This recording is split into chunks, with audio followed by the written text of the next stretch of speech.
What's going on? Welcome back to the Achilles Project. Today, I want to talk about the importance of having social connections. The other day, I went to an event hosted by my base where Trey Battle, a former NFL player, came to speak. And he shared his own life story and experience with depression and a suicide attempt, and his road to recovery, as well as some applicable tips and tricks to help get better and find hope and to kind of beat depression and not think that suicide is the only way out, right? So I also had the privilege to go to a lunch with him afterwards, and towards the end of it I had some one-on-one conversation with him just to share my story with him and kind of get to know his a little bit more and just bounce off some ideas off of each other. And anyways, so during his speech, his presentation, he talked about the importance of having social connections, and especially in the military. And I'm pretty sure as fathers, as men, we can all relate to that, is how at work we have a social circle, right? We have social connections because those are people we work with day in, day out. We like them, we don't like them, doesn't matter. The job has to get done, right? So the important piece is, once we hang up the uniform or our hard hat or whatever it is we do for a living, right? Once we hang that up or go home at the end of the day, still have a family to go back to. And we may not necessarily be communicating with the people that we work with day in and day out, right? Most experience I have is with the military, and I can definitely relate to it, where, I got to work with people up close, personal, right? We're in a very tight-knit group, tight-knit circle with your squad, with your fire team even, squadron. I mean, working day in and day out with these people, getting to know them really, kinda, on the surface level usually. And then when you go home at the end of the day, with how many of those people do you still communicate, right? How many of them do you go to hang out with on the weekends? Yeah, you might have a few close friends, but that's nothing comparable to how many people you actually know and talk to, right? So as for Trey, his story is his entire life revolved around football, right? While he was in the NFL, he was living, breathing, eating and sleeping football, going to camps. That was just his identity at that time. It's just, playing football. So when he was done with that and he retired, he slipped into depression because he lost that sense of identity. And of all the teammates he had, all the people he had, he didn't really talk to any of them in his hour of need, because he was getting ready to jump off a bridge and end it all. But then he realized he had to call someone, and he ended up calling his old coach, who then immediately told him, doesn't matter what's going on, just come here right now. And they talked. He went there, fell into his arms, and they just talked it out. They prayed, and they figured it out from there, right? But that just shows how important it is to have close people in your life that you are honest with, that you can be vulnerable with, that you trust. And the way he broke it down is in a 3-step process, right? He introduced it by saying that, socially, or your community, or your bigger circle, the biggest circle you can be around with, right? And for military members, that's people we work with on base, our community. And the next smaller one is going to be your immediate circle. So it's like spouse, kids, mom, dad, family, best friends, and then your personal level, where it's just you and your thoughts, right?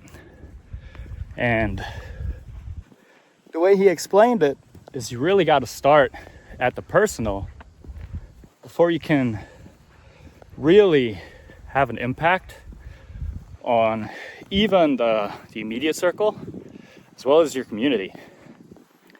Because if you're not honest with yourself, you're not going to be honest with other people, right? Because how many times have you had a bad day? Someone asks you, hey, how you doing? What's going on, bro? And you just say, oh, nothing, I'm good, feeling fine. Living the dream, or any of these other really surface level answers that aren't true, right? I know I've done it. Plethora, I mean, countless times. I still do it sometimes. Just because it's hard being vulnerable with everybody, right? And you shouldn't trust everybody and not be personal with everybody. But how would you feel if your close friends would do that to you as well, right? They got something going on, but they don't feel like they can talk to you about what their issues are.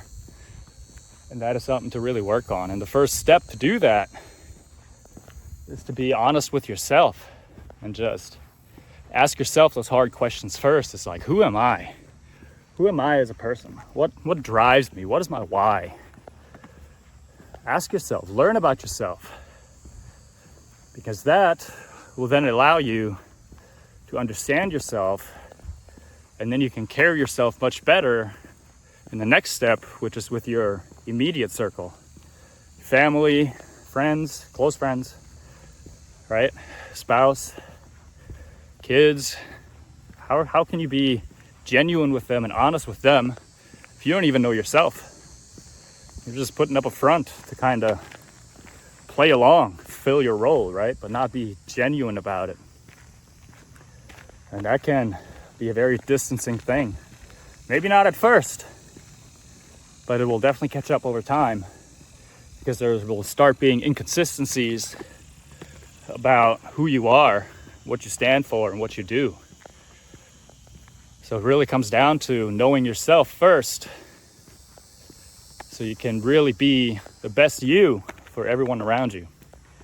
Because then once you have your immediate circle figured out and you can be genuine with them, you can then start spreading that positivity and that goodness into the community and really start being there for other people, right? Because I know for me, I always say, yeah, I'm good, whatever. But when a friend of mine asks me that, or someone I know asks me that, or I ask them that, how are you? What's going on? And they're being very nonchalant, abrasive, or just not genuine with their answer, and you can kind of pick up on that. That's when I start being like, what's going on? Like, I know you're actually not fine, bro. So what's going on? Talk to me, right? Because I just want to make sure they're all right, they're doing good. But in order to really have that impact on other people, they got to see that they can trust you in that regards. And how can someone trust you if you don't really trust yourself? Because you don't even know yourself, right? So, and with the importance of the social circle and social connections, I mean, we're social creatures. That's what we're built for. We're meant to live in tribes and communities and not alone, right? Yeah, we can go through things alone for a little bit, but life gets so much easier if you have some people in your corner helping you out and just standing with you. Someone who you can just unload your baggage to and say, hey, I need to take a break. This is too much. And they'll just help you along. Or they'll keep pushing you to do better and do greater things. Because there was another portion that came up where something I believe in, because I've heard it in the past, is that all of us go through things so that once we overcome them, we can show other people that they can get through things. And that is really important to stop keeping those things so private, right? We got to break that stigma of depression, of even suicidal thoughts and ideations, because everyone thinks they're fighting these battles alone. But from my experience, from people I've talked to, we're not that different. No, we experience things very similarly, and we respond very similarly. I mean, yes, the circumstances might be completely different, right? The reason you're upset might be a different reason that I'm upset, but how we respond to it, and if you boil it down to the simple response of an emotion, it's very similar. So we can actually relate to a lot of people that are going through tough times, because we've gone through tough times. And if you've never gone through a tough time, again, I invite you to start being honest with yourself and asking yourself these tough questions, right? Because even as babies, we go through tough times. I mean, I experience it with my son. Sometimes he just cries and I don't know what to do. The theory is maybe his butt crack's just itching and we're trying to burp him or something, right? Just doesn't make sense. But everyone's experienced a hard time, and we need to start being more open about it with our social circle and our social connections, so that they can see, hey, he did it, why can't I, right? And you can encourage others to be like, hey, you can do it. You know, I did it. I didn't think I could do it, but I did. And what's so special about me, right? So think about that. Start asking yourself some of these harder questions. Find out who you are, because that will really help you build much better social connections and social bonds with people, because that way you don't have to put on a mask for every other person that you meet. You can just genuinely be yourself. And with that, you're going to end up filtering out the people that aren't meant to be in your life. And that itself is a blessing. Because why would you want to be around people that just don't fit in with you, right? Don't fit in who you are. They just don't add any value to your life. They're draining you, essentially. Find out who you are. Genuinely be yourself. Filter out the people that don't belong in your life. Even as hard as it is, friends and family that you already have, or longtime friends that you've had, right? Some of them might be toxic friendships. It's okay to get rid of them. It's probably going to hurt at first, suck, but in the long run, it'll be better. So just think about that.